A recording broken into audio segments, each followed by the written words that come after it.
the bike that I really wish I had back is there was a period of time where I tried to be a BMX rider. And because Huffy was local, I was all about the Huffy. Now, some of the bikes that that were Huffy bikes that you bought at the department store, not really great for BMX. They were just regular bikes, not really well equipped and reinforced and the whole deal. But they were cool looking nonetheless. But when I had friends who got into BMX and I really wanted to do that. So I saved some money and bought a bike that came out called the Pro Lightning. And it was like a really high-end BMX bike for Huffy. It wasn't like some of the other bikes of the day, like the GTs and the Red Lines and the Mongoose and some of those bikes, right? And people who raced BMX or were around that time will remember those brands. But it was pretty cool. And Huffy had this thing called the Huffy National Team. And if you know anything, again, about BMX, a lot of the BMX companies had what they were called factory teams. And these were like some of the best BMXers out there. And they would sign you up and you'd be on their team because they wanted you to race their bikes and they wanted you to be in all the BMX magazines, Super BMX, BMX Plus, blah, blah, blah.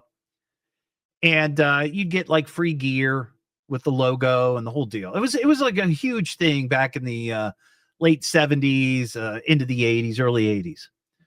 But I was never good enough to be on the factory team, which was the real deal. But the Huffy people were brilliant. They came up with the Huffy National Team, where you could get a uniform that looked just like the factory riders, except you paid for it, and it just said National Team. Well, I was all about that. You know, I may not have been any good, but by God, I looked good out on the track. And I had the Huffy National Team shirt. I had the Huffy National Team pants. I had the checkerboard white Van shoes. I had the helmet. You know, I had the cool bike. You know, 4130 chromoly teardrop gold with black trim. I mean, I looked the part. I didn't really ride the part. I didn't do well, but by God, I looked good. But then I ended up selling that bike at a garage sale years later after I was done and, you know, outgrew it all. And I'll show you the pictures, Charles, on the live stream. There's a picture of me in my Huffy uniform somewhere on my Facebook page. The pudgiest BMXer ever. But I ended up selling that at a garage sale, and I think I only sold it for like $25, $50 maybe at the most. I don't even think it was that much.